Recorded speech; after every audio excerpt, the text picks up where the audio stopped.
Hello दोस्तों, नमस्ते। अपन देख रहे हैं कक्षा 8 की गणित है, उसके लिए जो कार्य पुस्तिका है ब्रिज कार्य पुस्तिका प्रखर 2, उसके कार्यपत्रक यानी वर्कशीट के सॉल्यूशन। तो आज अपन देखने वाले हैं दोस्तों वर्कशीट 5 और 6 का सॉल्यूशन। शुरू करते हैं दोस्तों कार्यपत्रक 5। तो कार्यपत्रक 5 में क्या है दोस्तों, नीचे दिए गए प्रश्नों के उत्तर दें। ठीक है दोस्तों, इसमें है दोस्तों -878 और -885 के बीच में कौन कौन सी पूर्णांक संख्याएं स्थित हैं। तो दोस्तों आपने संख्या रेखा देखी होगी, संख्या रेखा को आप जानते ही होंगे। तो संख्या रेखा होती है, उसमें क्या होता है दोस्तों, बीच में जीरो होता है, इधर जो प्लस की संख्या होती है धनात्मक संख्या होती है, इधर ऋणात्मक संख्या होती हैं।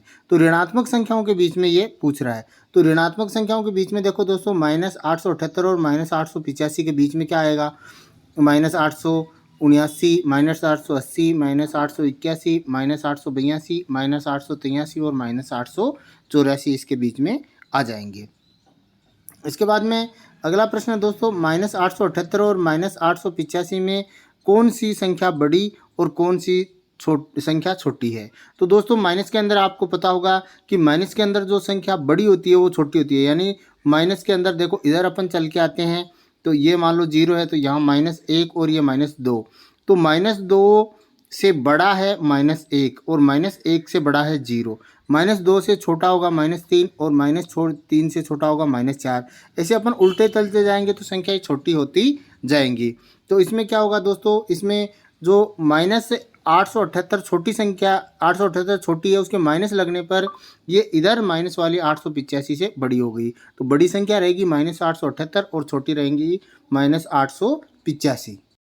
इसके बाद में अगला प्रश्न है दोस्तों कि -878 और 5 जोड़ दिया जाए तो कौन सी पूर्णांक संख्या प्राप्त होगी। तो -878 इसमें जोड़ना है 5, तो ये अपन ने लिखा। अब देखो दोस्तों, एक संख्या माइनस की एक प्लस की तो क्या होगा, माइनस होगा। तो आपको -878 के अंदर से 5 जोड़ना है। यानी अब जोड़ेंगे, लेकिन ये माइनस का है तो एक माइनस और एक प्लस है तो क्या होगा, माइनस ही होगा। तो कितना आएगा दोस्तों, ये 3, 7, 8 यानी 873। किसका, माइनस का, क्योंकि बड़ी वाली संख्या क्या माइनस है, इसलिए -873 बचेंगे। अगला प्रश्न है दोस्तों, वर्ष के एक विशेष ठंड के दिन में भारत के 5 स्थानों के तापमान के आंकड़ों की सूची इस प्रकार है।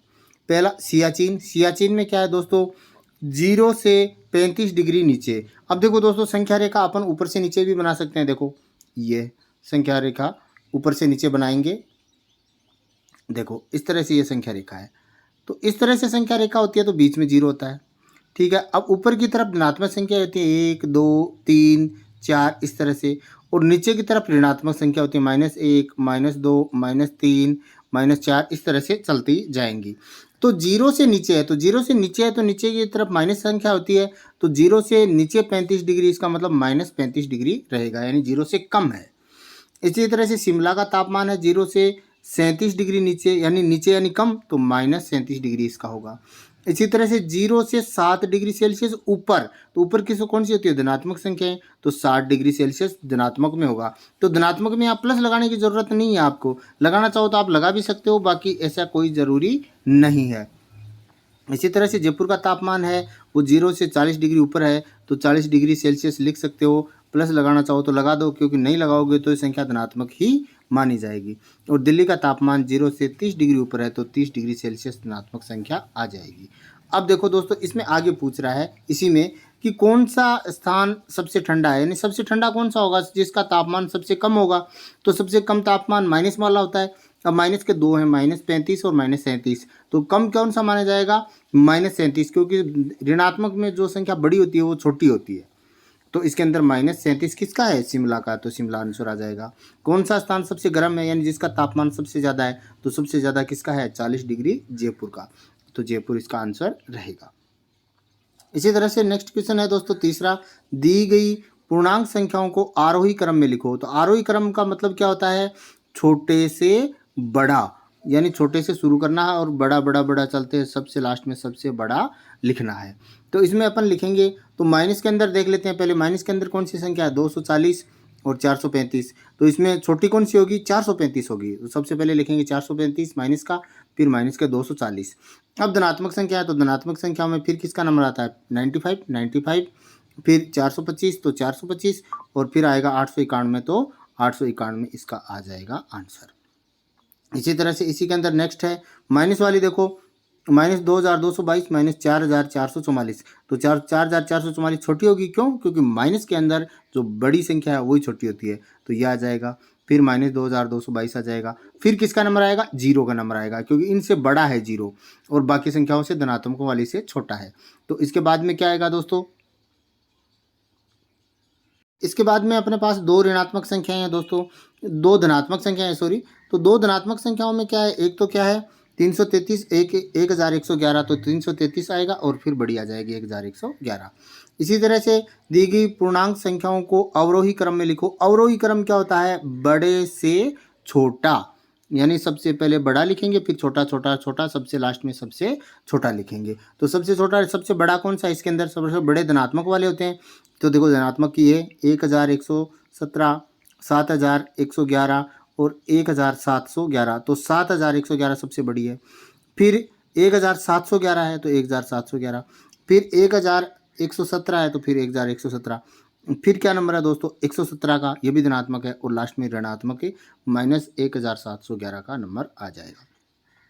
इसका अंतिम प्रश्न है, पांचवा, निम्नलिखित कथनों के लिए सत्य अथवा असत्य लिखें।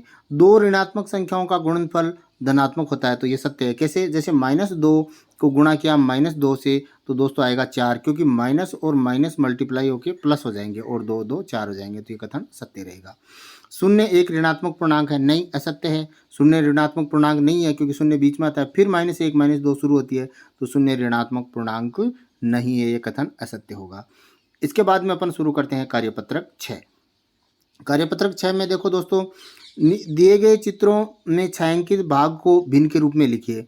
अब देखो ये जो गोला बनाया है इसके कितने भाग हैं? देखो पहले गिनते हैं, 1 2 3 4 5 6, टोटल भाग हुए 6, तो बटा के अंदर लिखेंगे 6। अब छायांकित कितना है? 1, तो ऊपर लिखेंगे 1, तो इसका आएगा 1/6।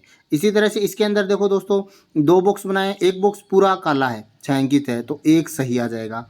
और दूसरे बॉक्स के अंदर दो भाग में से एक भाग छायांकित है, तो नीचे 2 आ जाएगा, ऊपर 1 आ जाएगा, तो 1 सही 1/2 इसका आंसर हो जाएगा। इसी तरह से इसमें क्या होगा दोस्तों, दो भाग पूरे छायांकित हैं तो 2 सही और इसका 1/2, क्योंकि दो भाग में से एक भाग छायांकित है।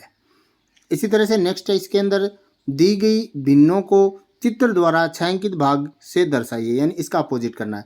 2/3। अब मैंने बताया कि नीचे वाला जो होता है वो पूरे भाग होते हैं, तो आप गोला ले लो एक, जैसे मैंने ये लिया है, इसमें आप गोला लोगे, इसके बराबर 3 भाग करने हैं और कितने भाग छायांकित करने हैं? ऊपर वाले, तो 2 भाग छायांकित कर दो। तो इसके अंदर मैंने देखो 1 2 3 भाग बनाए और 2 भाग छायांकित कर दिए। इसी तरह से इसके अंदर देखो 1 सही 1/2, यानी 1 सही है तो एक गोला तो पूरा छायांकित कर दो और दूसरे गोले के 2 भाग करके उसके अंदर एक भाग को छायांकित कर दिया जाएगा, तो इसके अंदर 1 से 1/2 आ जाएगा।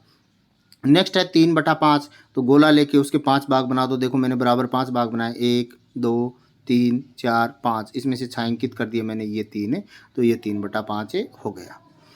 इसी तरह से इसमें नेक्स्ट देखो तीसरा प्रश्न है दोस्तों, संख्या रेखा देकर दिए गए बॉक्स में भिन्न लिखिए। अब देखो दोस्तों इसके अंदर भिन्न लिखना है, जैसे इसके अंदर इसने पहले वाले के अंदर लिख के दे रखा है, देखो 0 है और संख्या रेखा पर 1 है, इसके बीच में कितने भाग बनाए हैं? 1 2 3 4 5 6, तो बटा के अंदर तो आएगा 6। अब देखो दोस्तों इसके अंदर बॉक्स के अंदर, ये बॉक्स के अंदर लिखा है तो 5वें नंबर का है, 1 2 3 4, देखो दोबारा गिन के बताता हूँ, 1 2, तो देखो 2/6 लिख दिया, 3 4 5, तो 5/6 लिख दिया। इसी तरह से अपन को लिखना है, तो अपन इसमें अंदर क्या लिखेंगे दोस्तों, इसके अंदर देखो अपन इसके अंदर देखते हैं 0 1 2, यानी एक तो कंप्लीट हो गया, तो अपने इस बॉक्स में एक तो सही आ जाएगा क्योंकि ये कंप्लीट है। फिर दूसरे के भाग कितने बना रखे हैं? 1 2 3 4, तो बट्टे के अंदर आ जाएगा 4, तो ये 4 लिख दिया। फिर कौन से नंबर पर आ रहा है?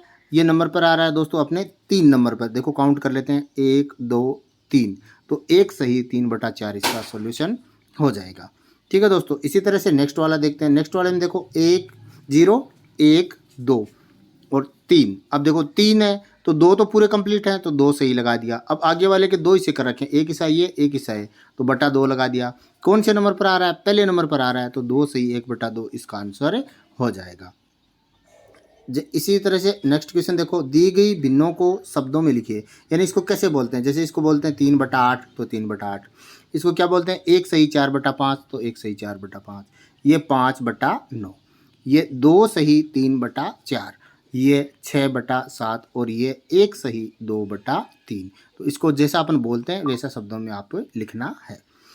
इसका लास्ट क्वेश्चन है दोस्तों, नीचे लिखी 2 भिन्नों का चित्रात्मक निरूपण कीजिए। अब ये बॉक्स दे रखा है, बॉक्स के अंदर ये क्या कर रहा है कि 5/8, यानी पहले इस बॉक्स के 8 भाग करो।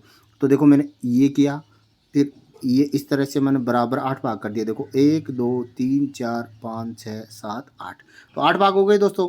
अब इनमें से छायांकित कितने? 5 भागों का करना है। तो आप क्या करोगे, इसमें छायांकित कर दोगे या थोड़ी सी डॉट डॉट कर दोगे। 4 तो ये हो गए, एक ये ले लो, कोई से भी 5 आप लेकर इसको छायांकित कर सकते हो। आपको इसके जो बॉक्स बना है इसे बाहर नहीं निकालना है, मेरे से डिजिटल है इसलिए बाहर निकल जाता है। ये आपको एकदम इसके अंदर अंदर स्केल की सहायता से करना है। ठीक है दोस्तों। अब देखो नेक्स्ट है, नेक्स्ट में क्या है? 2 सही 1/4। तो 2 तो गोले पूरे के पूरे छायांकित करो, क्योंकि 2 सही है, तो 2 सही है तो 2 पूरे छायांकित है। तीसरा गोला है उसके 4 हिस्से कर दो और कोई भी एक भाग छायांकित कर दो, क्योंकि 1/4 है। तो ये हो गया आपके कार्यपत्र के 6 का सॉल्यूशन। इसी तरह से सभी कार्यपत्रकों का सॉल्यूशन आप मेरे चैनल पर प्राप्त कर सकते हैं। इसके लिए डिस्क्रिप्शन में लिंक दिया हुआ है प्लेलिस्ट का, उसके अंदर क्लिक करते हैं आपको सभी कार्यपत्रक मिल जाएंगे। इसके अलावा टेलीग्राम चैनल ज्वाइन कर लीजिए दोस्तों, वहाँ से आपको वीडियो भी मिल जाएंगे और PDF भी उपलब्ध हो जाएगी। इसके अलावा कक्षा 8 की संपूर्ण गणित आप मेरे चैनल पर पढ़ सकते हैं, उसका लिंक आपको वीडियो के डिस्क्रिप्शन में दिया हुआ है, वहाँ से आप क्लिक करके सभी प्रश्नावलियाँ सिस्टमेटिक पढ़ सकते हैं। धन्यवाद दोस्तों।